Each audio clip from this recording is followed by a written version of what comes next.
सदा आनन्दतीर्थमधुरं भजेदानत्रयामहं मिथ्यासिद्धान्तदुर्भान्तविघ्नमनविलक्षणः जेते विशाखकरणेन भासदान्नोदम्बरे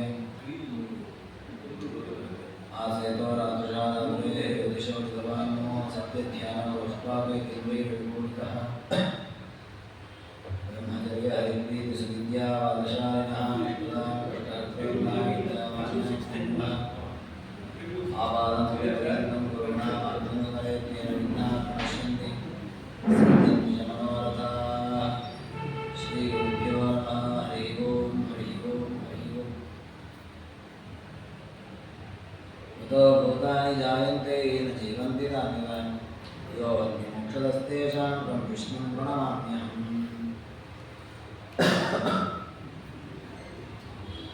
ವೇದವ್ಯಾಸದೇವರು ವಿಷ್ಣು ರಹಸ್ಯದ ಪ್ರಾರಂಭದಲ್ಲಿ ಕೆಲವು ವಿಚಾರಗಳನ್ನು ತಿಳಿಸಿ ಮೋಕ್ಷದ ವಿಚಾರ, ಸೃಷ್ಟಿಯ ವಿಚಾರ, ಅದರ ಮಧ್ಯದಲ್ಲಿ ಬ್ರಹ್ಮದೇವರು ಕೆಲವು ಪ್ರಶ್ನೆಯನ್ನು ಕೇಳಿದ್ದಕ್ಕೆ ಅನುಗುಣವಾಗಿ ವಿವಿಧ ಜೀವರ ಸೃಷ್ಟಿಯನ್ನು ಮಾಡುವಾಗ ಪರಮಾತ್ಮ ಯಾರ ಬಗ್ಗೆಯೂ ಕೂಡ ಪ್ರೀತಿಯನ್ನಾಗಲಿ ದ್ವೇಷವನ್ನಾಗಲಿ ತಾಳಿಲ್ಲ. ಅವರವರ ಕರ್ಮಕ್ಕನುಗುಣವಾಗಿ ಫಲವನ್ನು ಕೊಡ್ತಾನೆ. ಹಾಗಾದರೆ ಕರ್ಮಕ್ಕನುಗುಣವಾಗಿ ಫಲ ಕೊಡ್ತಾನೆ ಅಂದರೆ ದೇವರ ಸ್ವಾತಂತ್ರ್ಯಕ್ಕೆ ಭಂಗ ಬಂತಲ್ಲ ಅಂದರೆ ಇಲ್ಲ. ಕರ್ಮವೂ ಕೂಡ ಪರಮಾತ್ಮನ ಅಧೀನ. ಕರ್ಮಕ್ಕನುಗುಣವಾದ ಫಲವನ್ನು ಕೊಡುವುದು ಯಾರು? ಕರ್ಮವೇ ಫಲವನ್ನು ಕೊಡಲ್ಲ. ಕರ್ಮವನ್ನು ನೋಡಿ ಈ ಕರ್ಮಕ್ಕಿಂತ ಫಲ, ಈ ಕರ್ಮಕ್ಕಿಂತ ಫಲ ಅಂತ ವ್ಯವಸ್ಥೆ ಮಾಡಬೇಕಂತ ನಾರಾಯಣ. ಹಾಗಾಗಿ ಕರ್ಮಗಳು ಅಧೀನವಾಗಿ ಕರ್ಮಕ್ಕನುಗುಣವಾಗಿ ಪರಮಾತ್ಮ ಫಲವನ್ನು ಕೊಟ್ಟರು ಕೂಡ ಪರಮಾತ್ಮ ಕರ್ಮದ ಅಧೀನ ಅಲ್ಲ, ಬದಲಾಗಿ ಕರ್ಮಗಳೇ ಪರಮಾತ್ಮನ ಅಧೀನ.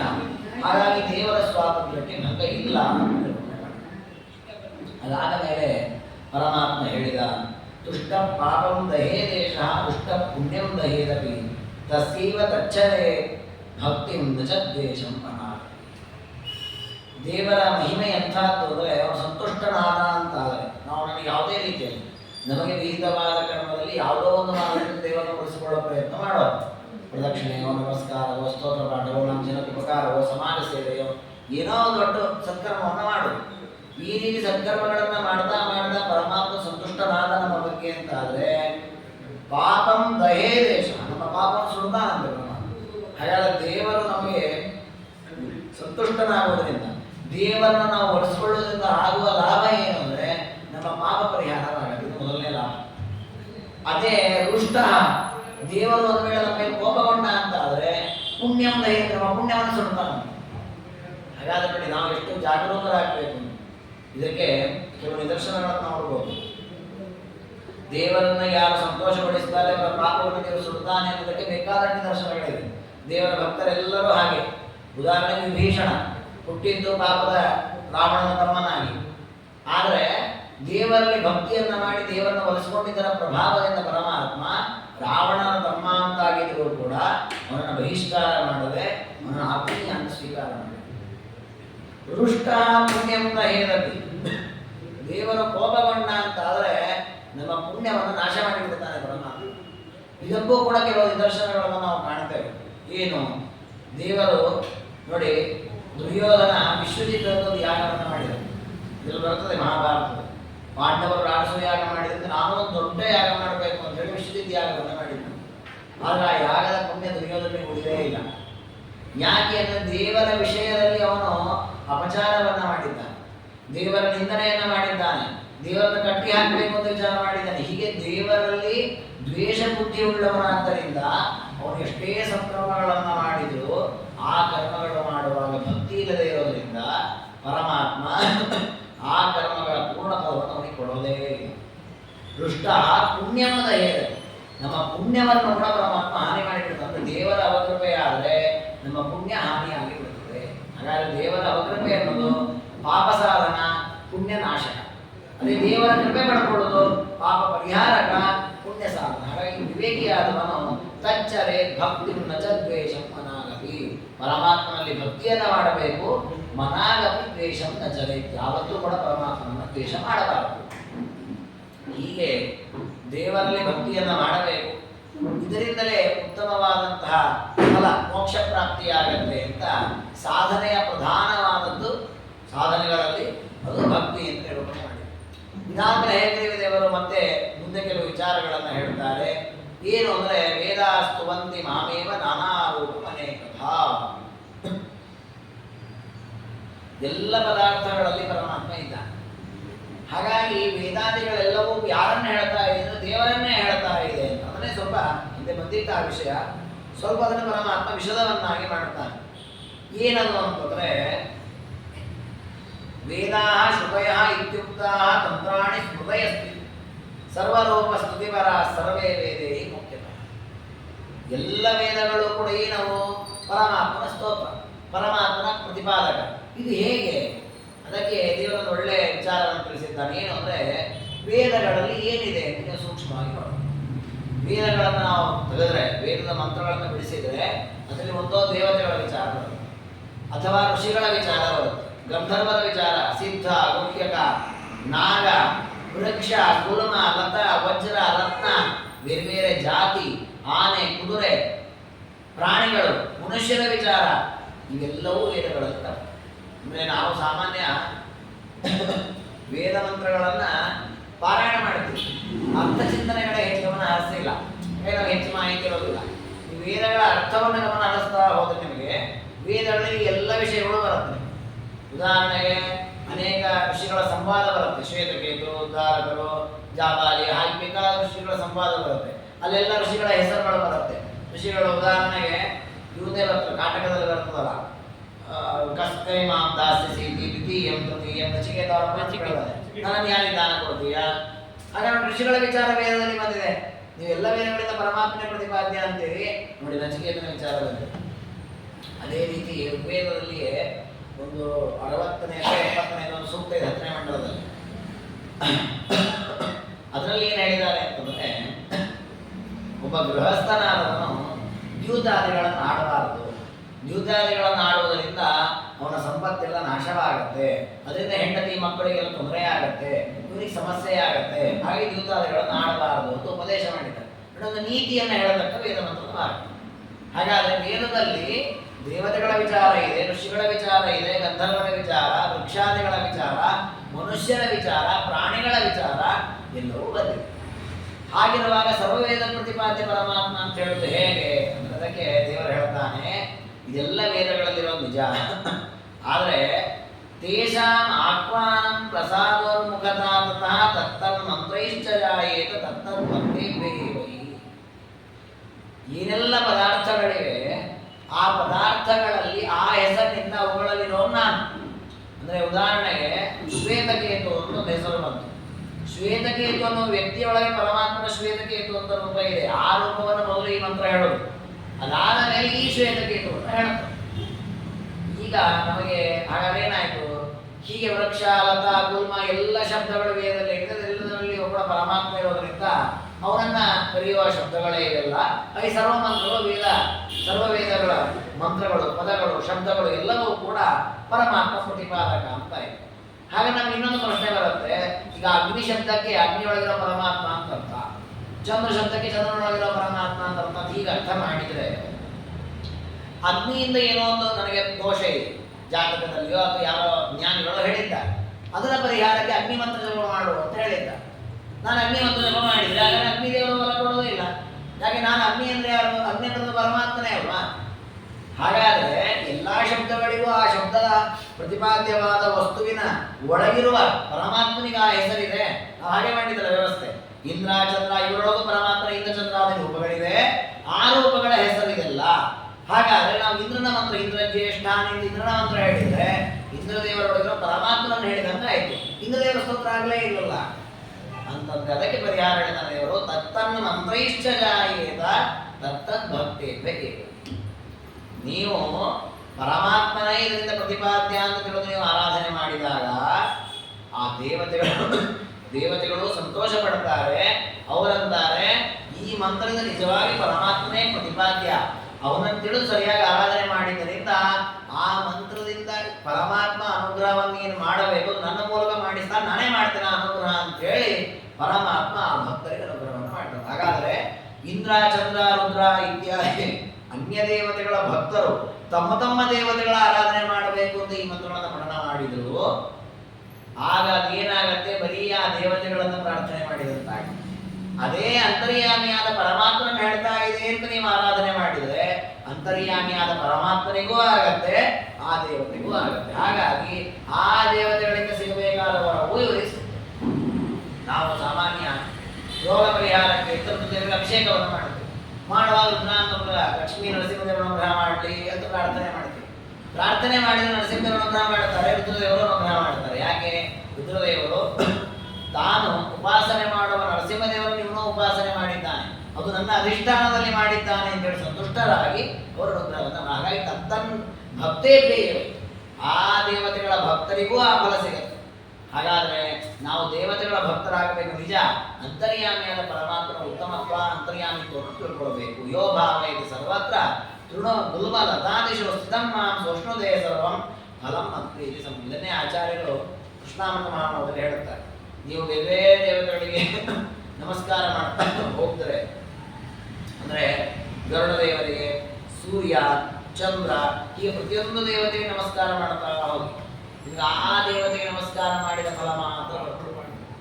ಅದೇ ನೀವು ನಾರಾಯಣನಿಗೆ ನಮಸ್ಕಾರ ಮಾಡಿಬಿಟ್ರೆ ಎಲ್ಲ ದೇವತೆಗಳಿಗೂ ನಮಸ್ಕಾರ ಮಾಡಿದ ಫಲ ಬರ್ತದೆ. ಯಾಕೆ ಅಂದ್ರೆ ನೀವು ಬೇರೆ ದೇವತೆಗಳಿಗೆ ನಮಸ್ಕಾರ ಮಾಡುವಾಗ ಆ ದೇವತೆಗಳೊಳಗೆ ಪರಮಾತ್ಮನಿಂದ ತಗೊಳ್ಳೋದು ನಮಸ್ಕಾರ, ಬೇರೆ ಯಾರಲ್ಲ. ಯತಃ ಸರ್ವಗತೋರೆ, ಅದಕ್ಕೆ ಶ್ಲೋಕದಲ್ಲಿ ಆಕಾಶಾತ್ ಪತಿತಂ ತೋಯಂ ಯಥಾ ಗಚ್ಚತಿ ಸಾಗರಂ ಸರ್ವದೇವ ನಮಸ್ಕಾರ ಕೇಶವ ಪ್ರತಿಗಚ್ಚತಿ. ಹಾಗಾದ್ರೆ ಏನು ತಾತ್ಪರ್ಯ?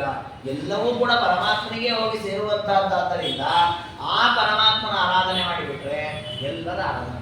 ಇನ್ನೊಂದು ಸರಳ ದೃಷ್ಟ ಅಂತ ಅಂದ್ರೆ, ನಾವು ಒಂದು ಮನೆಗೆ ಹೋಗಿ ಆ ಮನೆಯಲ್ಲಿರೋರ್ನೆಲ್ಲರನ್ನೂ ಆಹ್ವಾನ ಮಾಡಬೇಕು ಅಂತಿದ್ರೆ ಮನೆ ಹೋಗಿ ಯಜಮಾನ ಹೇಳಿಬಿಟ್ರೆ ಆಯ್ತು, ಯಜಮಾನರು ನೀವು ನಿಮ್ಮ ಪರಿವಾರದೆಲ್ಲ ಬರಬೇಕು, ಕರ್ಕೊಂಡು ಬರ್ತಾರೆ. ಅದು ಬಿಟ್ಟು ನಾವು ಮನೆಯಲ್ಲಿ ಯಾರೋ ಒಬ್ರಿಗೆ ಹೇಳೋದು, ಯಜಮಾನಿಗೆ ಹೇಳೋ ಹಾಗೆ ಇಲ್ಲ. ಬೇರೆ ಯಾರಿಗೂ ಹೇಳಿಬಿಟ್ರೆ ಅವ್ರನ್ನೂ ಒಂದು ಕಳಿಸಲ್ಲ ಅಲ್ವಾ. ನಾನು ಯಜಮಾನ ಇದ್ದೇನೆ ಅಂದ್ಬಿಟ್ಟು ನಿಮ್ಮ ಕಡಮ ನೀನು ಹೋಗ್ಬೇಡ, ನಾನು ಬರಲ್ಲ. ಹಾಗೆ ಪರಮಾತ್ಮ ಅಂತಾನೆ ಎಲ್ಲರಿಗೂ ಯಜಮಾನನಾದವರು ನಾವು. ಇದು ಎಲ್ಲಿ ಬಂದಿದೆ ಅಂದ್ರೆ ಗೀತೆಯಲ್ಲಿ ಈ ವಿಷಯವನ್ನು ದೇವರು ಹೇಳಿದ್ದಾರೆ. ಏಪ್ಯನ್ಯ ದೇವತಾ ಭಕ್ತಾ ಯಜಂತೆ ಶ್ರದ್ಧೆಯಾನ್ವಿತಾ ತೇಪಿ ಮಾಮೇವ ಕೌಂಟೇಯ ಯಜಂತೆ ವಿಧಿಕೊಂಡು. ಅನ್ಯ ದೇವತೆಗಳ ಭಕ್ತರಾಗಿರಬಹುದು, ಆಗಿದ್ದೀರಿ ಅಂತ ಮಾತ್ರಕ್ಕೆ ಅನ್ಯ ದೇವತೆಗಳನ್ನೇ ನೀವು ಉಪಾಸನೆ ಮಾಡ್ತೀರಿ, ನನ್ನ ಉಪಾಸನೆಯನ್ನೇ ಮಾಡೋದಿಲ್ಲ ಅಂತ ಆದ್ರೆ ಅದು ವಿಧಿಪೂರ್ವಕವಾದ ಉಪಾಸನೆ ಆಗೋದಿಲ್ಲ. ಹಾಗಾದ್ರೆ ಏನಾಯ್ತು? ವಿಧಿಪೂರ್ವಕ ಆಗಲಿಲ್ಲ ಅಂದ್ರೆ ಅವಿಧಿನ ಕೃತಂ ಅಕೃತಂ, ಆ ಉಪಾಸನೆಗೆ ವ್ಯರ್ಥ ಆಗಿದೆ. ಹಾಗಾದ್ರೆ ಉಪಾಸನೆ ಸಾರ್ಥಕ ಆಗಬೇಕು ಅಂದ್ರೆ ನಾವು ದೇವರನ್ನ ಉಪಾಸನೆ ಮಾಡುವಾಗ ದೇವತೆಗಳೆಲ್ಲ ಪರಮಾತ್ಮ ಪರಿವಾರ. ಈ ದೇವತೆಗಳನ್ನು ಯಾರನ್ನೇ ಆರಾಧನೆ ಮಾಡಲಿ ಇವರ ಅಂತರ್ಯಾಮಿಯಾಗಿ ಪರಮಾತ್ಮ ಇದ್ದಾನೆ ಅಂತ ಹೇಳದೆ ಉಪಾಸನೆಯನ್ನು ಮಾಡಬೇಕು. ಸರ್ವಂ ಫಲಂ ಮತ್ಪ್ರೀತಿ, ಅದರಿಂದ ಪರಮಾತ್ಮ ಪ್ರೀತನಾಗ್ತಾನೆ. ಜೊತೆಗೆ ದೇವರ ಅನುಗ್ರಹವು ಕೂಡ ಪ್ರಾಪ್ತವಾಗುತ್ತೆ. ಇದಾದ ಮೇಲೆ ಪರಮಾತ್ಮ ಹೇಗೆ ದೇವರಂತಾನೆ, ಭಗವನ್ ನಿರವಾಕ್ಯಾತಂ ಸಂಪ್ರಜಾತಂ ಕೈಯಾಗಿ. ದೇವರು ಈ ಪರಮಾತ್ಮನ ಸರ್ವಶಬ್ದ ವಾಚ್ಯತ್ವವನ್ನು ಹೇಳುವಾಗ ಎರಡು ಗ್ರಂಥಗಳನ್ನು ಉಲ್ಲೇಖ ಮಾಡಿದ. ಒಂದು ವೇದ, ಇನ್ನೊಂದು ತಂತ್ರ ಅಂತ. ವೇದ ತಂತ್ರೇಶು ಅಂತ. ತಂತ್ರ ಅಂದ್ರೆ ಯಾವುದು ಅಂದ್ರೆ, ತಂತ್ರ ಅಂದ್ರೆ ಸ್ಮೃತಿ ಗ್ರಂಥಗಳನ್ನ ತಂತ್ರ ಅಂತ ಕರೀತಾರೆ. ಅದನ್ನ ವಿಷ್ಣು ಸೇವೆ ಹೇಳಿದೆ. ಶ್ರುತಯ ವೇದಾ ಇತ್ಯುಕ್ತ ತಂತ್ರಾಣಿ ಸ್ಮೃತಯ ಸ್ಮೃತಿ. ಸ್ಮೃತಿ ಗ್ರಂಥಗಳು ಅಂದರೆ ಪರಾಶರ ಸ್ಮೃತಿ, ಆಮೇಲೆ ವ್ಯಾಸ ಸ್ಮೃತಿ, ನಾರದ ಸ್ಮೃತಿ, ಹೀಗೆ ಬೇಕಾದಷ್ಟು ಮನುಸ್ಮೃತಿ, ಬೇಕಾದಷ್ಟು ಸ್ಮೃತಿ ಗ್ರಂಥಗಳಿವೆ. ಈ ಸ್ಮೃತಿ ಗ್ರಂಥಗಳೆಲ್ಲ ಏನಿವೆ ಇವಕ್ಕೆ ತಂತ್ರ ಅಂತ ಹೆಸರು. ಪುರುಷ ಸೂಕ್ತ, ಶ್ರೀ ಸೂಕ್ತ, ಅಮರಣಿ ಸೂಕ್ತ ಅಥವಾ ಐತರೇಯೋಪನಿಷತ್ತು ಇತ್ಯಾದಿ ಏನಿದೆ ವೇದಗಳು, ಇವಕ್ಕೆಲ್ಲ ಶ್ರುತಿ ಅಂತ ಹೆಸರು. ಈ ಶ್ರುತಿ ಮತ್ತೆ ಸ್ಮೃತಿ ಇದೆರಡೂ ಕೂಡ ಅವಶ್ಯವಾಗಿ ಅಧ್ಯಯನ ಮಾಡಬೇಕು. ಅದಕ್ಕೆ ಹೇಳ್ತಾರೆ ಶ್ರುತಿ ಸ್ಮೃತಿ ಉಭಯ ನೇತ್ರೆ ವಿಪ್ರಾಣಾಂ ತನಿಖೀರ್ತಿದೆ. ಇದೆರಡೂ ಕೂಡ ಬ್ರಾಹ್ಮಣರಿಗೆ ಎರಡು ಕಣ್ಣಿದ್ದಾರೆ ನೋಡಿ. ನಮಗೆ ಎರಡು ಕಣ್ಣಲ್ಲಿ ಒಂದು ಕಣ್ಣಿಲ್ಲ ಅಂದ್ರೆ ಸರಿಯಾಗಿ ಕಾಣೋದಿಲ್ಲ, ಎರಡೂ ಕಣ್ಣಬೇಕು. ಎರಡೂ ಕಣ್ಣಿದ್ದಾಗ ಸರಿಯಾಗಿ ನಾವು ಪದಾರ್ಥಗಳನ್ನು ಕಾಣುತ್ತೇವೆ.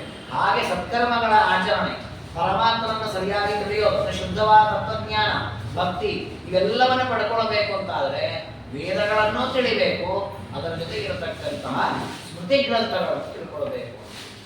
ಈ ವಿಚಾರವನ್ನು ಪರಮಾತ್ಮ ಹೇಳಿದ್ರೆ ಬ್ರಹ್ಮದೇವರು ಕೇಳುತ್ತಾರೆ, ವದ ತತ್ರಾಧಿಕಾರಿಣ.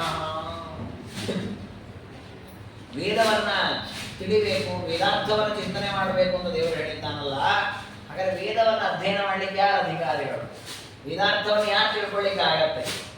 ಅದಕ್ಕೆ ದೇವರಂತ ಸರ್ವ ವರ್ಣಾಶ್ರಮಾಚಾರ ಸರ್ವೇ ದೇವಾ ಗ್ರಂಥಗಳು ಇದನ್ನೆಲ್ಲ ಪೂರ್ಣವಾಗಿ ತಿಳ್ಕೊಳ್ಳಿಕ್ಕೆ ನಿಜವಾದ ಅಧಿಕಾರಿಗಳು ನಾವಲ್ವೇ ಅಲ್ಲ, ಮತ್ತೆ ಯಾರು ದೇವತೆಗಳ ಅಧಿಕಾರಿಗಳು. ಯಾಕಂದ್ರೆ ಅದು ಎಲ್ಲ ವರ್ಣ ಎಲ್ಲ ಆಶ್ರಮವನ್ನು ಚೆನ್ನಾಗಿ ಪಾಲನೆ ಮಾಡ್ತಾರೆ, ಯಾವುದಕ್ಕೂ ಕಿಂಚಿತ್ ಲೋಪ ಮಾಡಲ್ಲ. ಈಗ ನಾವು ಕೂಡ ದೇವರ ಮಹಿಮೆಯನ್ನು ಚೆನ್ನಾಗಿ ತಿಳ್ಕೊಳ್ಳೋ ಅಧಿಕಾರಿಗಳಾಗ್ತೇವೆ ಯಾವಾಗ ನಮ್ಮ ವರ್ಣ ನಮ್ಮ ಆಶ್ರಮ ಚೆನ್ನಾಗಿ ಪಾಲನೆ ಮಾಡಿದ್ರೆ ಅಧಿಕಾರಿಗಳಾಗ್ತೇವೆ. ನಾವು ಮಾಡಲ್ಲಲ್ಲ, ಎಷ್ಟೋ ಲೋಪದೋಷಗಳನ್ನು ಮಾಡ್ತೇವೆ. ಅದಕ್ಕೆ ವಿಷ್ಣು ರಹಸ್ಯ ಹೇಳುತ್ತೆ, ದೇವ ಪ್ರಕೀರ್ತಿತ, ದೇವತೆಗಳು ಇದಕ್ಕೆಲ್ಲ ಮುಖ್ಯ ಅಧಿಕಾರಿಗಳು. ಅದರಲ್ಲಿಯೂ ಮತ್ತೂ ಮುಖ್ಯ ಅಧಿಕಾರಿ ಅಂದ್ರೆ ಯಾರು ಅಂದ್ರೆ ತೇಷು ಸರ್ವೇಶ್ವಪಿ ಭಗವಾನ್ ಮುಖ್ಯತಃ ಸರ್ವಸ. ಈ ವೇದಗಳಲ್ಲಿ ದೇವತೆಗಳು ಅಧಿಕಾರಿಗಳು, ವೇದ ಅಧ್ಯಯನ ಮಾಡಲಿಕ್ಕೆ ಅರ್ಥ ತಿಳ್ಕೊಳ್ಳಿಕ್ಕೆ. ಆ ದೇವತೆಗಳಲ್ಲೂ ಕೂಡ ಚತುರ್ಮುಖ ಬ್ರಹ್ಮದೇವರು ಪ್ರಧಾನ ಅಧಿಕಾರಿಗಳು. ಯಾಕೆ ಅವರು ಪ್ರಧಾನ ಅಧಿಕಾರಿಗಳು ಅನ್ನೋದ ಕಾರಣ ಅವರು ಎಷ್ಟು ತಿಳ್ಕೊಳ್ತಾರೆ ಅಷ್ಟು ಬೇರೆ ಯಾರು ತಿಳ್ಕೊಳ್ಳಿಕ್ಕೆ ಆಗೋದೇ ಇಲ್ಲ. ವೇದ ಎಷ್ಟು ರಾಶಿ ಇದೆ, ಅಷ್ಟು ರಾಶಿಯಾದ ವೇದಗಳನ್ನ ಚೆನ್ನಾಗಿ ತಿಳ್ಕೊಂಡಿದ್ದಾರಾದ ಕಾರಣ ಮುಖ್ಯವಾದ ಅಧಿಕಾರಿಗಳು ಬ್ರಹ್ಮದೇವರು. ಹೀಗೆ ಏತೇ ವಿಷ್ಣಂ ಸರ್ವತ್ರ, ಇಂತಹ ಬ್ರಹ್ಮದೇವರು ಪರಮಾತ್ಮನ ಹೇಗೆ ಉಪಾಸನೆ ಮಾಡಿದ್ದಾರೆ ಅಂದರೆ ಪರಮಾತ್ಮ ಸರ್ವಶಬ್ದವಾಚ್ಯ ಅಂತ ಉಪಾಸನೆ. ಹಾಗಾಗಿ ವೈದಿಕೈ ತಾಂತ್ರಿಕೈ ಮಂತ್ರೈ ಯಥಾಯೋಗ್ಯ ಉಪಾಸತೆ. ಜ್ಞಾನಿಗಳಾಗಿರ್ತಕ್ಕ ಬ್ರಹ್ಮದೇವರಿಂದ ಆರಂಭಿಸಿ ಎಲ್ಲ ಸಾತ್ವಿಕರು ಕೂಡ ವೇದ ಮಂತ್ರಗಳಿಂದ ಹಾಗೂ ತಂತ್ರ ಗ್ರಂಥಗಳು ಅಂದರೆ ಸ್ಮೃತಿ ಗ್ರಂಥಗಳಿಂದ ಪರಮಾತ್ಮನ ಆರಾಧನೆಯನ್ನು ಮಾಡುತ್ತಾರೆ. ಹೀಗೆ ಪರಮಾತ್ಮನ ಆರಾಧನೆಯನ್ನು ಮಾಡುವಾಗ, ಹೋಮವನ್ನು ಮಾಡುವಾಗಲೂ ತತ್ತನ್ನ ಮಂತ್ರೈಶ್ಚ ಹವಿಷ ಮಾಮೇವ ಹಿ ಭಜಂತಿತೆ. ನೋಡಿ, ಯಜ್ಞವನ್ನ ಮಾಡುವಾಗ ಬೇರೆ ಬೇರೆ ಮಂತ್ರಗಳಿವೆ, ಬೇರೆ ಬೇರೆ ದೇವತೆಗಳ ಹೆಸರು ಬರುತ್ತಲ್ಲಿ. ಆ ಮಂತ್ರಗಳಿಂದ ಆಹುತಿಯನ್ನು ಕೊಟ್ಟರೂ ಕೂಡ ಅವರ ಚಿಂತನೆ ಏನಿದೆ ಅಂದ್ರೆ ಮಾಮೇವ ಹಿ ಭಜಂತಿತೆ, ಪರಮಾತ್ಮ ಪ್ರೀತನಾಗಲಿ ಅಂತಲೇ ಹೋಮವನ್ನು ಮಾಡಿ. ಇದು ನಿಜವಾಗಿ ಶುದ್ಧವಾದ ಮಾರ್ಗ. ಅಥರ್ವಣ ಉಪನಿಷತ್ತಿನಲ್ಲಿ ಬರುತ್ತೆ. ವೇದ ವಿದ್ಯೆಯನ್ನು ಹೇಳುವಾಗ ದ್ವೇ ವಿದ್ಯೆ, ಎರಡು ವಿದ್ಯೆಗಳಿವೆ, ಒಂದು ಪರವಿದ್ಯೆ, ಇನ್ನೊಂದು ಅಪರವಿದ್ಯೆ. ಪರವಿದ್ಯೆ ಅಂದ್ರೆ ಯಾವುದು, ಅಪರವಿದ್ಯೆ ಅಂದ್ರೆ ಯಾವುದು? ಅದಕ್ಕೆ ವೇದವೇ ಹೇಳಿದೆ, ಯಯಾತ ದಕ್ಷರಂ ಅಧಿಗಮ್ಯತೆ. ಯಾವ ವಿದ್ಯೆಯಿಂದ ನೀವು ಪರಮಾತ್ಮನನ್ನು ತಿಳ್ಕೊಳ್ಳುತ್ತೀರೋ ಅದು ಪರವಿದ್ಯೆ. ಯಾವ ವಿದ್ಯೆಯಿಂದ ಪರಮಾತ್ಮನ ಜ್ಞಾನ ಆಗ್ತಾ ಇಲ್ಲ, ಬೇರೆ ಯಾವುದೋ ವಿಚಾರ ತಿಳಿತಾ ಇಲ್ಲ, ಹಾಗಾದ್ರೆ ಅಪರವಿದ್ಯೆ. ಅದಕ್ಕೆ ಆಚಾರ ಪ್ರಮಾಣ ಕೊಟ್ಟರು, ಮೃಗಾದ್ಯ ಅಪರ ವಿದ್ಯಾ ಯದಾ ವಿಷ್ಣು ನವಾಚಕ. ಋಗ್ವೇದ ಯಜುರ್ವೇದ ಈ ವೇದಗಳೇನಿದೆ ಇದು ವಿಷ್ಣುವನ್ನ ಪ್ರತಿಪಾದನೆ ಮಾಡದೆ ಬೇರೆ ಯಾರನ್ನೋ ಹೇಳ್ತಾ ಇದೆ ಅಂತ ಆದ್ರೆ ಆಗ ಈ ವೇದಾದಿಗಳು ಅಪರವಿದ್ಯೆ ಅಂತ ಕರೆಸಿಕೊಳ್ಳುವುದು. ತಾಯೇವ ಪರಮ ವಿದ್ಯಾ, ರಗಾದಿಗಳೇ ಪರವಿದ್ಯೆ ಆಗತ್ತೆ ಯಾವಾಗ ಕೇವಲ ವಿಷ್ಣುವಾಚಕ ಅಂತ ತಿಳ್ಕೊಂಡಾಗ ಅದು ಪರವಿದ್ಯೆ. ಈ ವಿಚಾರವನ್ನು ಇಟ್ಕೊಂಡು ವಾದಿರಾಜ ಸ್ವಾಮಿ ವ್ಯಾಖ್ಯಾನ ಮಾಡುವಾಗ ಹೇಳ್ತಾರೆ, ಹೃದಯದಲ್ಲಿ ಎಲ್ಲರೂ ಕೂಡ ಏನ್ ಮಾಡ್ತಾ ಇದ್ರು ಅಂದ್ರೆ ಸಕಲ ವೇದಗಳು ಪರಮಾತ್ಮನನ್ನ ಪ್ರತಿಪಾದನೆ ಮಾಡುತ್ತೆ ಎಂದು ತಿಳ್ಕೊಂಡು ಉಪಾಸನೆ ಮಾಡುತ್ತೆ. ಯಾಕೆ ಅವರ ಧರ್ಮ ಚೆನ್ನಾಗಿತ್ತು, ಕಲಿಯ ಬಾಧೆ ಕಡಿಮೆ ಇತ್ತು. ಅದೇ ತ್ರೇತಾಯುಗ ಆಗುವಾಗ ಧರ್ಮ ಸ್ವಲ್ಪ ಕುಂಠಿತ ಆಯಿತು, ಒಂದು ಪಾದ ನ್ಯೂನ ಆಯಿತು. ಆಗ ವೇದಗಳಲ್ಲಿ ಕೆಲವು ಮಂತ್ರ ದೇವರನ್ನ ಹೇಳುತ್ತೆ, ಉಳಿದ ಮಂತ್ರ ಬೇರೆ ದೇವತೆಗಳನ್ನು ಹೇಳುತ್ತೆ. ಆಗ ಎಲ್ಲ ದೇವತೆಗಳಿಗಿಂತ ವಿಷ್ಣುವೇ ಉತ್ತಮ ಅಂತ ಸ್ವಲ್ಪ ವೇದಜ್ಞಾನದಲ್ಲಿ ಕುಂಠಿತ ಆಯಿತು. ದ್ವಾಪರ ಯುಗಕ್ಕಾಗುವಾಗ ವೇದಗಳಲ್ಲಿ ಕೆಲವು ಸೂಕ್ತ ದೇವರನ್ನ ಹೇಳೋದು, ಉಳಿದ ಸೂಕ್ತ ಬೇರೆ ದೇವತೆಗಳನ್ನು ಹೇಳುತ್ತೆ ಅಂತ ಇಷ್ಟೇ ಜ್ಞಾನ ಇತ್ತು. ಕಲಿಯುಗಕ್ಕಾಗುವಾಗ ವೇದಗಳಲ್ಲಿ ಕೆಲವು ಮಂತ್ರ ವಿಷ್ಣುವನ್ನು ಹೇಳುತ್ತೆ, ಉಳಿದದ್ದು ವಿಷ್ಣುವನ್ನು ಹೇಳೋದೇ ಇಲ್ಲ, ಕರ್ಮಪರವಾಗಿಯೇ ಇದೆ. ಈ ರೀತಿ ವಾದ ಮಾಡಲಿಕ್ಕೆ ಶುರು ಮಾಡಿ. ಹೀಗೆ ಕಾಲಕ್ರಮೇಣ ವೇದಗಳ ನೈಜವಾದ ಜ್ಞಾನ ಕುಂಠಿತ ಆಗ್ತಾ ಬಂತು. ಅಲ್ಲಿ ಹೊಸ ಕೃತಯುಗದಲ್ಲಿ ಇದ್ದ ವ್ಯವಸ್ಥೆ ಏನು, ಸರ್ವ ವೇದಗಳು ಪರಮಾತ್ಮನನ್ನು ಹೇಳುತ್ತೆ ಅನ್ನೋ ವ್ಯವಸ್ಥೆ. ಇದನ್ನೇ ನಮ್ಮ ದಾಸರಾಯರಾಗಲಿ ಅಥವಾ ನಮ್ಮ ಎಲ್ಲ ಗ್ರಂಥಕಾರರು ಸಕಲ ವೇದ ಪ್ರತಿಪಾದ್ಯ, ಸಕಲ ಶ್ರುತಿ ಪ್ರತಿಪಾದ್ಯ ಅಂತ ಅಲ್ಲಲ್ಲಿ ಕೊಂಡಾಡಿದ್ದಾರೆ ದೇವರು. ನೋಡಿ, ಅದಕ್ಕೆ ವಾದಿರಾಜರು ಹೇಳ್ತಾರೆ, ಇಂತಹ ಕೃತಯುಗದಲ್ಲಿ ಇದ್ದ ಒಂದು ಧರ್ಮದ ವ್ಯವಸ್ಥೆ ಏನಿದೆ ಅದನ್ನು ಮತ್ತೆ ಕಲಿಯೋಕೆ ತಂದವರು ನಮ್ಮ ಮಧ್ವಾಚಾರ್ಯ. ಮಧ್ವಾಚಾರ್ಯ ಏನ್ ಮಾಡಿದ್ರು, ಕರ್ಮಪರವಾದ ವಾಕ್ಯ, ಜ್ಯೋತಿಷ್ಠೋಮಸ್ವರ್ಗ ಕಾಮೋ ಇದೆ ಅನ್ನೊಂದು ವಾಕ್ಯ ಇದೆ, ವಿಧಿಯನ್ನ ಮಾಡತಕ್ಕ ವಾಕ್ಯ. ಆಹಾರ ಸಂಧ್ಯಾ ಉಪಾಸಿತ, ಆ ಈ ವೇದ ವಾಕ್ಯಗಳು ದೇವರನ್ನು ಹೇಳುತ್ತೆ ಎಂದು ಪ್ರತಿಪಾದನೆ ಮಾಡಿ. ಹಾಗಾದ್ರೆ ಏನಾಯ್ತು, ಕೃತಯುಗದಲ್ಲಿ ಏನೊಂದು ಧರ್ಮದ ವ್ಯವಸ್ಥೆ ಇತ್ತು, ಎಲ್ಲ ವೇದ ಶಬ್ದಗಳು ಪದಗಳು ಪರಮಾತ್ಮನ ಹೇಳುತ್ತೆ ಅದನ್ನು ಆಚಾರ ಪ್ರತಿಪಾದನೆ. ಹಾಗಾದ್ರೆ ನಾವಿವತ್ತು ಇದನ್ನು ತಿಳ್ಕೊಂಡು ಸಕಲ ವೇದ ಪ್ರತಿಪಾದ್ಯ ದೇವರು ಬೇರೆ ಏನ್ ಬೇಡ, ಒಂದೊಂದು ಮಂತ್ರದಿಂದ ಹೇಗೆ ಪ್ರತಿಪಾದ್ಯ, ಪದದಿಂದ ಪ್ರತಿಪಾದ್ಯ ಹೇಗೆ, ಅಲ್ಲಿ ಶಬ್ದ ಅರ್ಥ ಏನು, ಅಕ್ಷರದ ಅರ್ಥ ಏನು, ಅಷ್ಟೆಲ್ಲ ದೊಡ್ಡ ಸಾಧನೆ ಬೇಡ. ಸಕಲ ವೇದಗಳಿಂದ ಪರಮಾತ್ಮ ಪ್ರತಿಪಾದ್ಯ ಅಂತ ಇಷ್ಟು ತಿಳ್ಕೊಂಡ್ರೆ ಸಾಕು, ಕೃತಯುಗ ಧರ್ಮಾಚರಣೆ ಮಾಡಿದ ಫಲ ನಮಗೆ ಬರ್ತದೆ. ಹಾಗೆ ಮಧ್ವಾಚಾರ್ಯ ಮಾಡಿದ್ದಾರೆ ಅಂತ ಅಲ್ಲಿ ರಾಜರು ಹೇಳಿದ್ದಾರೆ. ಈ ವಿಷಯದಿಂದ ನಮಗೆ ಗೊತ್ತಾಗೋದು ಏನು ಅಂತಂದ್ರೆ, ಬ್ರಹ್ಮದೇವರ ಬದಿಗೆ ಬರೋರು ಮಧ್ವಾಚಾರ್ಯರು, ಹಾಗಾಗಿ ಬ್ರಹ್ಮದೇವರು ಯಾವ ರೀತಿ ಸಕಲ ವೇದಗಳಿಂದ ಪರಮಾತ್ಮ ಪ್ರತಿಪಾದ್ಯ ಅಂತ ಉಪಾಸನೆ ಮಾಡ್ತಾರೋ ಅದೇ ರೀತಿ ಮಧ್ವಾಚಾರ್ಯರು ಕೂಡ ತಮ್ಮ ಗ್ರಂಥಗಳಲ್ಲಿ ಸಕಲಾಂ ನಾಯಿಕ ವೇದ್ಯೋ ಹರಿ, ಅಖಿಲಾಂ ನಾಯಿಕ ವೇದ್ಯ, ಎಲ್ಲ ವೇದಗಳಿಂದ ಪರಮಾತ್ಮ ಪ್ರತಿಪಾದ್ಯ ಅಂತ ತಿಳಿಸಿದ್ದಾರೆ. ಹಾಗಾಗಿ ಬ್ರಹ್ಮದೇವರೇ ನಿಜವಾಗಿ ವೇದ ವಿದ್ಯೆಗೆ ಮುಖ್ಯ ಅಧಿಕಾರಿ. ಇನ್ನು ಗಂಧರ್ವರು, ಋಷಿಗಳು, ಪಿತೃಗಳು ಇವರೆಲ್ಲ ಇದ್ದಾರಲ್ಲ, ಅವರು ಅಮುಖ್ಯ ಅಧಿಕಾರಿಗಳು ಅಂತ. ತಥೋಧಮ ಮನುಷ್ಯಾಸ್ತು ವೇದತಂತ್ರಾಧಿಕಾರಿಣ, ಅವರಿಗಿಂತಲೂ ಅಧಮರಾದವರು ಯಾರು? ಮನುಷ್ಯ. ನಾವು ವೇದ ವಿದ್ಯೆಗೆ ಅಧಿಕಾರಿಗಳು, ಅದು ಅಧಮ ಅಧಿಕಾರಿಗಳು. ಅದರಲ್ಲಿ ಮತ್ತೆ ಬ್ರಾಹ್ಮಣ, ಕ್ಷತ್ರಿಯ, ವೈಶ್ಯ, ಶೂದ್ರ ಅಂತ ವ್ಯವಸ್ಥೆ ಇದೆ. ಇದರಲ್ಲಿ ಯಾರು ಉಪನಯನಾದಿ ಸಂಸ್ಕಾರಗಳನ್ನು ಹೊಂದಿದ್ದಾರೆ ಅವರು ವೇದಾಧ್ಯಯನ ಮಾಡಲಿಕ್ಕೆ ಅರ್ಹರು. ಅದನ್ನ ವಿಷ್ಣು ರಹಸ್ಯ ತಿಳಿಸಿಕೊಡುತ್ತದೆ. ತತ್ರಾಪಿ ಬ್ರಾಹ್ಮಣ ಯಸ್ಯು ಸರ್ವೇಪಿ ಸಂಸಾರಾದಿ ಮುಮುಕ್ಷವಃ ತೇತು ತಂತ್ರಂ ಪಂಚರಾತ್ರಂ ಆಶ್ರಯೇರ್ನ ಚೇತರತ. ಹೀಗಾಗಿ ವೈದಿಕವಾದಂತಹ ವೇದ ಶಾಸ್ತ್ರಗಳ ಅಧ್ಯಯನವನ್ನ ಮಾಡಲಿಕ್ಕೆ ನಿಜವಾದ ಅಧಿಕಾರಿಗಳು ಅಂದ್ರೆ ಉಪನಯನಾದಿ ಸಂಸ್ಕಾರ ಆಗಿರತಕ್ಕಂಥವ್ರ ಅಧಿಕಾರಿಗಳು. ಇನ್ನು ಉಳಿದಂತೆ ಎಲ್ಲ ಜಾತಿಗಳಿಗೂ ಅಧಿಕಾರಿಗಳು ಅಂತದ್ದು ಸ್ಮೃತಿಗಳಲ್ಲಿ. ಸ್ಮೃತಿಗಳಲ್ಲಿ ಇದರ ಅರ್ಥ ಏನು? ಅದಕ್ಕೆ ನಮ್ಮ ಶಾಸ್ತ್ರಗಳಲ್ಲಿ ಮಾಡಿದ ವ್ಯವಸ್ಥೆ, ವೇದದಲ್ಲಿ ಹೇಳಿದಂತೆ ಪರಮಾತ್ಮನ ಉಪಾಸನೆ ಮಾಡಬೇಕಾದ್ರೆ ಉಪನಯನ ಸಂಸ್ಕಾರ ಆಗಬೇಕು. ಆದರೆ ಸ್ಮೃತಿಗಳಲ್ಲಿ ಹೇಳಿದ ಉಪಾಸನೆ ಮಾಡಲಿಕ್ಕೆ ಉಪನಯನ ಸಂಸ್ಕಾರ ಆಗಬೇಕು ಅಂತ ಏನಿಲ್ಲ. ಸ್ತ್ರೀಯರು ಹೇಳಬಹುದು, ನೋಡಿ ಅವ್ರಿಗೆ ಉಪನಯನ ಇಲ್ಲ. ಶೂದ್ರರು ಹೇಳಬಹುದು, ಅವರಿಗೆ ಉಪನಯನ ಇಲ್ಲ.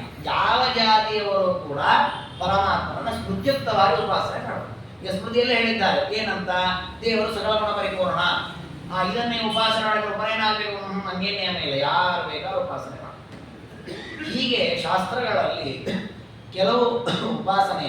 ಅದಕ್ಕೆ ನೋಡಿ ನಮ್ಮಲ್ಲಿ ಬೆಳಿಗ್ಗೆ ಎದ್ದಾಗಿನಿಂದ ರಾತ್ರಿ ಮಲಗುವ ತನಕ ಪ್ರತಿಯೊಂದು ಕಾರ್ಯ ಮಾಡುವಾಗಲೂ ದೇವರ ನಾಮಸ್ಮರಣೆ ನಡೀತು. ಮಲಮೂತ್ರ ವಿಸರ್ಜನೆ ಮಾಡುವಾಗಲೂ ದೇವರ ಸ್ಮರಣೆ ನಡೀತು. ನಿಜವಾಗಿ ನಾವು ಆಲೋಚನೆ ಮಾಡಿದ್ರೆ ಮಲಮೂತ್ರ ವಿಸರ್ಜನೆ ದೇವರ ನೆನೆಸ್ಕೊಳ್ಳೋದು ಹೆಂಗಿರಿ ಅಂತ ಅನ್ಸತ್ತೆ. ಅದಕ್ಕೆ ಹೇಳಿದ್ವಿ, ಎಲ್ಲಿ ಯಾವುದನ್ನ ನೆನೆಸ್ಬೇಕು ಹಾಗೆಯೇ ಆಚರಣೆ ಮಾಡೋದು. ಅಲ್ಲಿ ಹೋಗಿ ನೀವು ವೇದ ಮಂತ್ರ ಅನ್ಲಿಕ್ಕಿಲ್ಲ, ಅಲ್ಲಿ ಹೋಗಿ ನಾನು ವಿರಾಟ್ ರೂಪ ಚಿಂತನೆ ಮಾಡೋದಲ್ಲ. ಮತ್ತೆ ಅಲ್ಲಿ ಯಾವ ರೂಪ ಚಿಂತನೆ ಮಾಡಬೇಕು, ಅಲ್ಲದನ್ನೇ ಚಿಂತನೆ ಮಾಡಬೇಕು. ಆಗದು ಪಾಪವಲ್ಲ, ಪುಣ್ಯ ಸಾಧನ ಆಗುತ್ತೆ. ಹಾಗೆ ವೇದೋಕ್ತವಾದ ಪರಮಾತ್ಮನ ಗುಣ ಉಪಾಸನೆ ಮಾಡ್ಲಿಕ್ಕೆ ಅದರದ್ದೇ ಆದ ಅಧಿಕಾರ ಇದೆ. ಸ್ಮೃತ್ಯುಕ್ತವಾದ ಗುಣ ಉಪಾಸನೆ ಮಾಡ್ಲಿಕ್ಕೆ ಅದರದ್ದೇ ಆದ ಅಧಿಕಾರ ಇದೆ. ಆ ರೀತಿಯಲ್ಲಿ ಪರಮಾತ್ಮನ ಉಪಾಸನೆಯನ್ನು ಮಾಡಬೇಕು. ಅಂತೂ ತಾತ್ಪರ್ಯ ಎಲ್ಲ ವರ್ಣ, ಎಲ್ಲ ಆಶ್ರಮ, ಎಲ್ಲ ಜಾತಿಯವರು ಕೂಡ, ಎಲ್ಲ ಲಿಂಗದವರು ಕೂಡ ದೇವರನ್ನ ಉಪಾಸನೆ ಮಾಡಬಹುದು. ಆ ಉಪಾಸನೆ ಮಾಡಲಿಕ್ಕೆ ಬೇಕಾದ ಮೊದಲ ವಿಷಯ ಯಾವುದಂದ್ರೆ ವಿಷ್ಣು ದೀಕ್ಷೆ ಇರಬೇಕು ಅಂತ ಪರಮಾತ್ಮನ ಹೇಳ್ತಾರೆ. ಅದಕ್ಕೆ ಸಾತ್ವಿಕರಾದವರು ಪಂಚರಾತ್ರವನ್ನು ಆಶ್ರಯಿಸಿ, ಮೋಕ್ಷಾಪೇಕ್ಷಿಗಳಾದ ಸಾತ್ವಿಕರು ಪಂಚರಾತ್ರವನ್ನು ಆಶ್ರಯಿಸಿ ವೈಷ್ಣವ ದೀಕ್ಷೆ ಹೊಂದುತ್ತಾರೆ. ಅದೇ ರಾಜಸ ಮನುಷ್ಯರು ಏನ್ ಮಾಡ್ತಾರೆ, ಶಾಕ್ತ, ಗಾಣಪತ, ಸೌರ ಮೊದಲಾದ ಮತಗಳನ್ನು ಆಶ್ರಯಿಸ್ತಾರೆ. ಇನ್ನು ತಾಮಸ ಮತದವರು ಮಾರಣ, ಉಚ್ಚಾಟನ ಅಂತ ವಾಮಾಚಾರಾದಿಗಳನ್ನು ಆಶ್ರಯಿಸ್ತಾರೆ. ಹಾಗಾದ್ರೆ ನಾವು ಮೋಕ್ಷವನ್ನು ಹೊಂದಬೇಕು ಅಂತಾದ್ರೆ ಪರಮಾತ್ಮನಿಗೆ ಪ್ರಿಯವಾದ ಪಂಚರಾತ್ರವನ್ನು ನಾವು ಆಶ್ರಯಿಸಬೇಕು. ಅಲ್ಲಿ ಮತ್ತೆ ಪ್ರಶ್ನೆ ಬರುತ್ತೆ, ವಸ್ತುತಃ ಪಂಚರಾತ್ರ ಅದು ಒಂದು ಆಗಮ, ಶಾಕ್ತ ಅದೊಂದು ಆಗಮ, ಪಾಶುಪತ ಅದೊಂದು ಆಗಮ. ಹಾಗಾಗಿ ಎಲ್ಲವೂ ಆಗಮ ಆಗಿರುವಾಗ ಪಂಚರಾತ್ರವೇ ಯಾಕೆ ಶ್ರೇಷ್ಠ ಅಲ್ವಾ? ಎಲ್ಲವೂ ಒಂದು ಗಣಪತಿಗೆ ಸಂಬಂಧಪಟ್ಟದ್ದು ಗಾಣಪದ ಅನ್ನೊಂದು ಆಗಮ ಇದೆ, ಸೂರ್ಯನಿಗೆ ಸಂಬಂಧಪಟ್ಟದ್ದು ಸೌರ ಅನ್ನೊಂದು ಆಗಮ ಇದೆ, ವಿಷ್ಣುವಿಗೆ ಸಂಬಂಧಪಟ್ಟದ್ದು ಪಂಚರಾತ್ರ ಆಗಮ. ಇದರಲ್ಲಿ ಪಂಚರಾತ್ರ ಆಗಮ ಶ್ರೇಷ್ಠ ಯಾಕೆ ಅಂತ ಅದಕ್ಕೆ ವಿಷ್ಣುರಾತ್ರಿ ಕಾರಣ ಕೊಡ್ತದೆ. ಪಂಚರಾತ್ರಸ್ಯ ಕೃಷ್ಣಸ್ಯ ವಕ್ತಾಹಂ ಸ್ವಯಮೇವೈ ಅನ್ಯೇಷಾಂ ಆಗಮಾನಾಂತೋ ವಕ್ತಾರೋಗ್ಯೇ ಭವಂತ್ಯಪಿ. ವಸ್ತುತಃ ಎಲ್ಲವೂ ಆಗಮ ಗ್ರಂಥಗಳೇ. ಪಂಚರಾತ್ರ ಆಗಲಿ, ಪಾಶುಪತವಾಗಲಿ, ಸೌರವಾಗಲಿ, ಶಾಕ್ತವಾಗಲಿ, ಗಾಢಪದವಾಗಲಿ ಎಲ್ಲವೂ ಆಗಮ ಗ್ರಂಥಗಳೇ. ಆದರೆ ಅವುಗಳಲ್ಲಿ ಉಳಿದ ಆಗಮ ಗ್ರಂಥಗಳನ್ನು ಪರಮಾತ್ಮ ರಚನೆ ಮಾಡಿದ್ದಲ್ಲ, ಪರಮಾತ್ಮ ಉಪದೇಶ ಮಾಡಿದ್ದಲ್ಲ. ಪಂಚರಾತ್ರ ಹಾಗಲ್ಲ, ಸ್ವಯಂ ನಾರಾಯಣನೇ ಅದನ್ನು ಉಪದೇಶ ಮಾಡಿ. ಪಂಚರಾತ್ರಸ್ಯ ಕೃಷ್ಣಸ್ಯ ವಕ್ತಾ ನಾರಾಯಣ ಸ್ವಯಂ ಅಂತ ಆಚಾರ್ಯರು ಕೂಡ ಇದೇ ಪ್ರಮಾಣವನ್ನು ದಾಖಲೆ ಮಾಡಿ. ಸಮಗ್ರವಾದ ಪಂಚರಾತ್ರ ನಾರಾಯಣನ ಉಪದೇಶದಿಂದಲೇ ಬಂದದ್ದು. ನೋಡಿ, ನಾನು ಬರೆದ ಕೆಲವು ಸ್ತೋತ್ರಗಳು, ಕೆಲವು ಗ್ರಂಥಗಳಿವೆ. ನನ್ನ ಮಾತನ್ನ ಕೇಳಿ ಸಂತುಷ್ಟನಾಗಿ ಯಾರೋ ನನ್ನ ಅಭಿಮಾನಿಗಳ ಬರೆದ 4 ಗ್ರಂಥಗಳಿವೆ. ನನ್ನ ಬಗ್ಗೆ ವ್ಯಾಮೋಹದಿಂದ, ನನ್ನ ಬಗ್ಗೆ ಅಸಮಾಧಾನದಿಂದ ಕೆಲವು ಬರೆದ ಗ್ರಂಥಗಳಿವೆ. ಎಲ್ಲ ಗ್ರಂಥಗಳು ನಮ್ಮ ಎದುರಿಗೆ ನನ್ನನ್ನು ಬಂದು ಕೇಳುತ್ತಾರೆ, ಅದರಲ್ಲಿ ಯಾವುದು ನೀವು ಬಹಳ ಖುಷಿ, ಯಾವುದು ನೀವು ಪ್ರಮಾಣ ಅಂತ ಹೋಗ್ತೀರಿ ಅಂದ್ರೆ ನನ್ನನ್ನು ಕೇಳೋದು ಬೇಡ, ನೀವೇ ನಿರ್ಣಯ ಮಾಡ್ತೀರ. ಅವರೇ ಬರೆದ ಪ್ರಮಾಣ. ಯಾಕಂದ್ರೆ ಅವರೇ ತಮ್ಮ ಅಭಿಪ್ರಾಯ ಸ್ವಂತ ಬರೆದಿದ್ದಾರೆ. ಉಳಿದವರು ಬರೆಯುವಾಗ ಸ್ವಲ್ಪ ಹೆಚ್ಚು ಕಡಿಮೆ ಆಗಿರ್ಬೋದಲ್ವ. ಹಾಗೆ ಎಲ್ಲ ಆಗಮ ಗ್ರಂಥಗಳು ಆಗಮ ಗ್ರಂಥಗಳೇ ಆಗಿದ್ರು ಕೂಡ ಅದರಲ್ಲಿ ದೇವರೇ ಹೇಳಿರೋ ಆಗಮ ಗ್ರಂಥ ಕೇವಲ ಪಂಚರಾತ್ರ, ಉಳಿದದ್ದು ಯಾವುದು ದೇವರು ಹೇಳಿದ್ದಲ್ಲ, ಬೇರೆಯವರು ಬರ್ಕೊಂಡದ್ದು. ಹಾಗಾದ್ರೆ ಪಂಚರಾತ್ರವೇ ಪರಮ ಪ್ರಮಾಣ. ಹಾಗೆ ಅದರಲ್ಲಿ ಏನು ಹೇಳಿದೆ ಅದರ ಪ್ರಕಾರವೇ ಅನುಷ್ಠಾನ ಮಾಡಬೇಕು. ಮನ್ಮುಖಾದೇವ ಸಂಶ್ರುತ್ಯ ನಾರದಾದ್ಯ ಮಹರ್ಷಯ, ನಾರದರೇ ಮೊದಲಾದ ಮಹರ್ಷಿಗಳೆಲ್ಲ ನನ್ನ ಮುಖದಿಂದಲೇ ಆ ಪಂಚರಾತ್ರವನ್ನು ಸಮಗ್ರವಾಗಿ ಶ್ರವಣ ಮಾಡಿದರು. ಶ್ರವಣ ಮಾಡಿ ಏನು ಮಾಡಿದ್ರು, ಲೋಕದಲ್ಲೆಲ್ಲ ಪ್ರಚಾರ ಮಾಡಿದರು. ಹಾಗಾಗಿ ಪಂಚರಾತ್ರಕ್ಕೆ ಅನುಗುಣವಾಗಿ ಸಾಧನೆ ಮಾಡಬೇಕು. ಮಹಾಭಾರತದಲ್ಲಿಯೂ ಕೂಡ ಈ ವಿಷಯ ಬರ್ತದೆ. ಅಲ್ಲಿ ಮೋಕ್ಷಧರ್ಮ ಪರ್ವ ಅಂತ ಒಂದು ಪರ್ವ ಇದೆ, ಅನುಶಾಸನ ಪರ್ವದಲ್ಲಿ. ಅಲ್ಲಿ ಭೀಷ್ಮಾಚಾರ್ಯರು ಕೇಳ್ತಾರೆ ಪರಮಾತ್ಮ, ಅನೇಕ ಮತಗಳಿವೆ, ಅನೇಕ ಆಗಮ ಗ್ರಂಥಗಳಿವೆ, ಇವುಗಳಲ್ಲಿ ಯಾವುದು ಶ್ರೇಷ್ಠವಾದದ್ದು?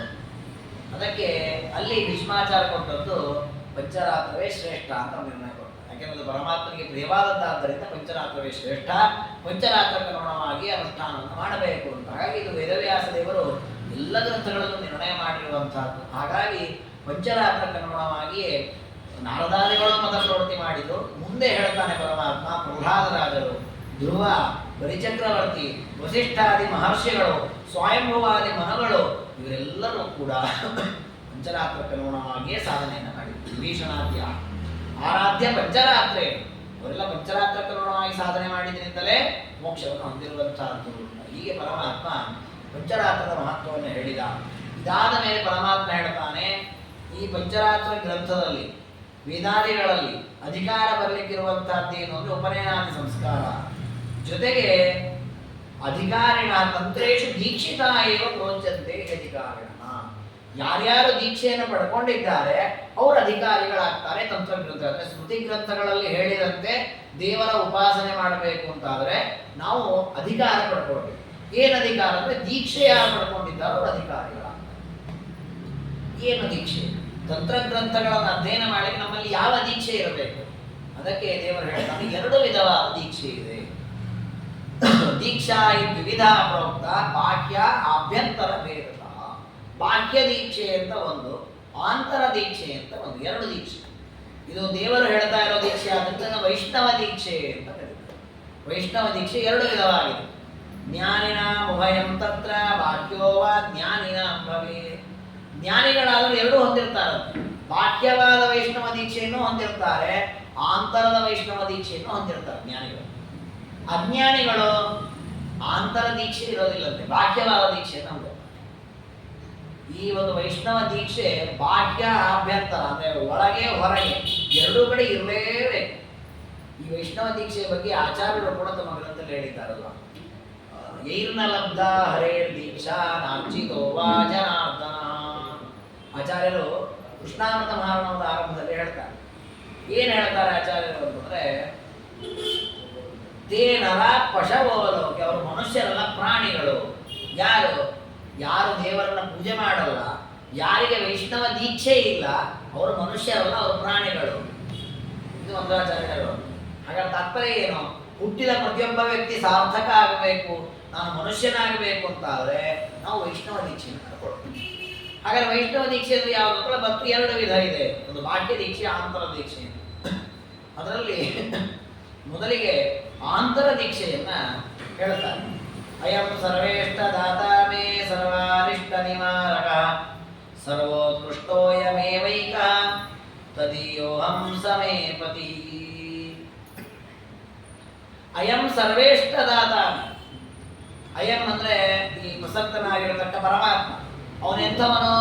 ಸರ್ವೇಷ್ಟ ದಾತ, ನಮಗೆ ಬೇಕಾದ ಎಲ್ಲ ಇಷ್ಟಾರ್ಥಗಳನ್ನು ಕೊಡ್ತಾ ಇದ್ದಾನೆ. ಸರ್ವಾರಿಷ್ಟ ನಿವಾರಕ, ನಮಗಿರುವಂತಹ ಎಲ್ಲ ಅನಿಷ್ಟಗಳನ್ನು ಕಳೆಯುವವನು ಆ ಪರಮಾತ್ಮನೇ. ನೋಡಿ, ನಮಗಿರುವಂತಹ ಎಲ್ಲ ಇಷ್ಟಗಳನ್ನು ಕೊಡುವವನು ಪರಮಾತ್ಮ. ನಮಗೆ ಬಾಡದ, ನಮಗೆ ಬೇಕಾಗದ, ನಮಗೆ ಸಮ್ಮತ ಅಲ್ಲದ, ನಮಗೆ ಇಷ್ಟವಲ್ಲದ ಅನಿಷ್ಟಗಳನ್ನು ಪರಿಹಾರ ಮಾಡುವವನು ಪರಮಾತ್ಮ. ಇವನೆಂಥವನು? ಸರ್ವೋತ್ಕೃಷ್ಟೋಯಮೇವೈಕ, ಎಲ್ಲರಿಗಿಂತ ಉತ್ತಮನಾಗಿದ್ದ. ಅವನಷ್ಟು ಉತ್ತಮರು ಜಗತ್ತಲ್ಲಿ ಬೇರೆ ಯಾರೂ ಇಲ್ಲ. ಅವನು ಈಶ, ನಾನು ಅವನ ದಾಸ. ತದೀಯೋಹಂ, ಅವನೇ ಸಂಬಂಧಪಟ್ಟ ದಾಸ ನಾನು. ಸಮೇಪತಿ, ಅವನು ನನ್ನ ಸ್ವಾಮಿ. ಇದು ಮನಸ್ಸಿನಲ್ಲಿ ಯಾರಿಗೆ ನಿಶ್ಚಯ ಇದೆ ಅವನಿಗೆ ಆಂತರ ವೈಷ್ಣವ ದೀಕ್ಷೆ ಇದೆ ಅಂತ. ಇತಿ ಜ್ಞಾನಂ ನಿಶ್ಚಿತಂ ಯತ್ ಸಾ ದೀಕ್ಷಾಭ್ಯಂತರ ಮತ. ಹಾಗಾದ್ರೆ ಒಂದು ಕ್ಷಣ ನಾವು ಆಲೋಚನೆ ಮಾಡಿದರೆ ನಾವು ಆಂತರ ವೈಷ್ಣವ ದೀಕ್ಷೆ ಹೊಂದಿಲ್ಲ ಅಲ್ವಾ? ನಮಗೆ ಯಾವತ್ತಾದ್ರೂ ಈ ಭಾವನೆ ಇಲ್ಲ? ನಮಗೆಲ್ಲ ಇಷ್ಟಗಳನ್ನು ಕೊಡುವ ಪರಮಾತ್ಮ, ನಮ್ಮೆಲ್ಲ ಅನಿಷ್ಟಗಳನ್ನು ಕಳೆಯುವ ಪರಮಾತ್ಮ, ಅವನು ಸರ್ವೋತ್ತಮ, ಅವನು ಈಶ, ನಾನು ದಾಸ. ಕೂತ್ಕೊಂಡು ಉಪನ್ಯಾಸ ಹೇಳಬಹುದು, ನಾನು ಕೇಳಬಹುದು, ಒಂದ್ಸಲ ಬಾಯಿಂದ ಅನ್ಬೋದು. ಜೀವನದಲ್ಲಿ 24 ಗಂಟೆಗೆ 24 ಗಂಟೆ ಈ ಜ್ಞಾನ ನಮ್ಗೆ ಯಾವಾಗ ಮನಸ್ಸಲ್ಲಿ ದೃಢವಾಗಿದ ಇಲ್ಲ. ಆಗ ನಮ್ಮಲ್ಲಿ ವೈಷ್ಣವ ದೀಕ್ಷೆ ತುಂಬಾ ಲೋಪ ಇದೆ. ಹೇಳ್ಕೊಳ್ತೇವೆ ನಾವು, ನಾನು ವಿಷ್ಣು ಭಕ್ತ, ನಾನು ದೊಡ್ಡ ವೈಷ್ಣವ, ಅದು ನಮ್ಮ ದೀಕ್ಷೆ ಇಲ್ಲ. ಅದಕ್ಕೆ ಇದನ್ನ ನಿತ್ಯ ಒಂದು ಪ್ರಾಕ್ಟೀಸ್ ಮಾಡ್ಕೊಡ್ಬೇಕು. ಇಲ್ಲ, ನಾನು ದಾಸ, ಪರಮಾತ್ಮ ಈಶ, ನಾನು ದಾಸ, ಅವನು ಈಶ, ನಾನು ದಾಸ. ಅದಕ್ಕೆ ಹೇಳಿ ದಾಸನಾಗುವುದಕ್ಕೆ ಏಸು ಜನ್ಮದ ಸುಲಭಕ್ಕೆ ಸಿಗೋದಿಲ್ಲ ದಾಸತ್ವ. ಮೇಲ್ನೋಟಕ್ಕೆ 4 ಜನ ಏನ್ರಿ ದಾಸರಾಗ್ತೀವಿ ಅಂತಾರೆ, ಏನ್ರಿ ಅದೊಂದು ಸಣ್ಣದೊಂದು, ಬಹಳ ದೊಡ್ಡದದು, ಸಣ್ಣದಲ್ಲ, ಸುಲಭಕ್ಕೆ ಸಿಗುವಂಥದ್ದು. ಹಾಗೆ ಹೇಳ್ತಾರೆ, ಈ ರೀತಿಯಾದ ಜ್ಞಾನ ನಿಶ್ಚಯವಾಗಿ ಪರಮಾತ್ಮನೇ ಸರ್ವೋತ್ತಮ, ಸರ್ವ ಇಷ್ಟಗಳನ್ನು ಕೊಡ್ತಾನೆ, ಸರ್ವ ಅನಿಷ್ಟಗಳನ್ನು ಕಡಿತಾನೆ. ಅವನು ನನಗೆ ಸ್ವಾಮಿ ಇಂಥ ಈ ಜ್ಞಾನ ಯಾರಿಗಿದೆ ಅವನಿಗೆ ಅಂತರವಾದ ವೈಷ್ಣವ ದೀಕ್ಷೆ ಇದೆ ಅಂತ. ಬಾಹ್ಯ ದೀಕ್ಷೆ ಅಂದ್ರೆ ಯಾವುದು? ನಾಮ ಚಿನ್ನಾದಿನಾದೇಹೇ ವನ್ನಿನಾಮ ಮೃದಾಂಕನ. ನಾಮ ದೇವರ ಹೆಸರನ್ನು ಇಟ್ಕೊಳ್ಳೋದು. ನೋಡಿ, ಋಷಿಕೇಶ ಅಂತ ಹೆಸರಿಟ್ಟಿದ್ದಾರೆ. ನೋಡಿ, ದೇವರ ಹೆಸರನ್ನು ಇಟ್ಟಿದ್ದೀರಿ, ನನ್ನ ಹೆಸರಲ್ಲ ಋಷಿಕೇಶ. ಇದು ಒಂದು ವೈಷ್ಣವ ದೀಕ್ಷೆ. ಅದೇ ರೀತಿ ಚಿನ್ನ ಯಾವುದು? ಊರ್ಧ್ವಪುಂಡ್ರ, ಇದು ವಿಷ್ಣುವಿಗೆ ಸಂಬಂಧಪಟ್ಟ ಚಿಹ್ನೆ. 12 ಊರ್ಧ್ವಪುಂಡ್ರಗಳು. ಆಮೇಲೆ ಮೃದಾಂಕನ, ಮೃದ ಅಂದ್ರೆ ಗೋಪಿಚಂದನದಿಂದ ಮುದ್ರೆಗಳನ್ನು ಶಂಖ, ಚಕ್ರ, ನಾರಾಯಣ, ಗದ, ಪದ್ಮ ಅಂತ 5 ಮುದ್ರೆಗಳನ್ನು ಹಾಕ್ಬೋದು. ಜೊತೆಗೆ ವನ್ನಿನ ಮೃದಾಂಕನ, ಅಗ್ನಿಯಿಂದ ತಪ್ತ ಮುದ್ರಾಧಾರಣೆ. ನಾಡಿದ್ದು ಆಷಾಢ ಶುದ್ಧ ಏಕಾದಶಿ ತಪ್ತ ಮುದ್ರಾಧಾರಣೆ ಮಾಡಿಕೊಳ್ಳುವ ಕ್ರಮ ಇದೆ. ಇದೆಲ್ಲವೂ ಕೂಡ ಬಾಹ್ಯವಾದ ವೈಷ್ಣವ ದೀಕ್ಷೆ. ನಾವು ದೇವರ ಹೆಸರನ್ನು ಇಟ್ಕೊಳ್ಳೋದು, ಶ್ರೀರಾಮ ಅಂತ ಹೆಸರಿಟ್ಟಿರ್ತಾರೆ, ಕೃಷ್ಣ ಅಂತ ಹೆಸರಿಟ್ಟಿರ್ತಾರೆ. ನೋಡಿ, ಇದೆಲ್ಲ ದೇವರ ಹೆಸರನ್ನು ನಮ್ಮ ಮಕ್ಕಳಿಗೆ ಇಡೋದೇನದು ಬೇರೆ ಯಾವುದೋ ಕಾರಣಕ್ಕಲ್ಲ. ನಾವು ಅಲ್ಲಿ ವಿಚಾರ ಮಾಡ್ತೀವಿ, ಹೊಸ ಹೆಸರಾಗಬೇಕು, ಹಾಗಾಗಬೇಕು, ಹೀಗಾಗಬೇಕು. ದೇವರ ಹೆಸರಾಗಬೇಕು ಅಂತ ವಿಚಾರ ಮಾಡ್ಬೇಕು ನಾವು. ಯಾಕೆ ಅಂದ್ರೆ ಆ ಹೆಸರಿಟ್ಟಾಗ ಅವನಿಗೆ ವೈಷ್ಣವ ದೀಕ್ಷೆ ಬರ್ತದೆ. ಅವನಿಗೆ 12 ಊರ್ಧ್ವಪುಂಡ್ರಗಳನ್ನು ಹಾಕಿದ್ರೆ ವೈಷ್ಣವ ದೀಕ್ಷೆ ಬರ್ತದೆ, 5 ಮುದ್ರೆಗಳನ್ನು ಧಾರಣೆ ಮಾಡಿದ್ರೆ ವೈಷ್ಣವ ದೀಕ್ಷೆ ಬರ್ತದೆ. ಹಾಗೆ ತಪ್ತ ಮುದ್ರಾ ಧಾರಣೆ ಆದಾಗ ಅವನು ವೈಷ್ಣವನಾಗ್ತಾನೆ, ಇದ್ರೆ ಅವನು ವೈಷ್ಣವ ಆಗೋದಿಲ್ಲ. ಹೀಗೆ ಸಾವಾಕ್ಯ ಪ್ರತ್ಯತೆ ದೀಕ್ಷಾ, ಇದನ್ನ ಬಾಹ್ಯ ದೀಕ್ಷೆ ಅಂತ ಕರೆದಿದ್ದಾರೆ. ಈ ರೀತಿಯಾದ 2 ದೀಕ್ಷೆಗಳು, ಆಂತರ ದೀಕ್ಷೆ, ಬಾಹ್ಯ ದೀಕ್ಷೆ, ಇದು ಪ್ರತಿಯೊಬ್ಬ ವ್ಯಕ್ತಿಯು ಸಂಪಾದಿಸಲೇಬೇಕು. ಅದಕ್ಕೋಸ್ಕರ ಮುಂದೆ ಆ ತಪ್ತ ಮುದ್ರಾ ಧಾರಣೆಯ ಮಹತ್ವ ಎಷ್ಟು ಅಪೂರ್ವವಾಗಿದೆ ಅಂತ ಆ ವಿಚಾರ, ಜೊತೆಗೆ ಈ ದೀಕ್ಷೆಗಳಿಗೆ ಸಂಬಂಧಪಟ್ಟಂತೆ, ವೈಷ್ಣವ ದೀಕ್ಷೆಗೆ ಸಂಬಂಧಪಟ್ಟಂತೆ ಕೆಲವು ಅಪೂರ್ವ ವಿಚಾರಗಳನ್ನ ಮುಂದೆ ವಿಷ್ಣು ರಹಸ್ಯ ನಿರೂಪಣೆ ಮಾಡುತ್ತೆ. ಅದನ್ನ ನಾಳೆ ದಿನಗಳಲ್ಲಿ ತಿಳ್ಕೊಳ್ಳೋಣ ಅಂತ ಹೇಳ್ತಾ ಇವತ್ತಿನ ಈ ಚಿಂತನೆಯನ್ನು ಗುರುಗಳ ಪ್ರಿಯಾಣಿ ಮಧ್ಯವತಿ ಗೋಪಾಲಕೃಷ್ಣನ ಪಾದಾರವಿಂದಗಳಲ್ಲಿ ಸಮರ್ಪಣೆ ಮಾಡೋಣ. ಸರ್ವಗುಣ ಸಂಪೂರ್ಣ ಸರ್ವದೋಷ ವಿವರ್ಜಿತ ಪ್ರಿಯತಾಂ ಪ್ರೀತಯೇವ ಮೇ ಪರಮಸ್ತು ಶ್ರೀ ಕೃಷ್ಣಾರ್ಪಣಮಸ್ತು. ನಾಳೆ 6 ಗಂಟೆಗೆ 6 ಗಂಟೆ 7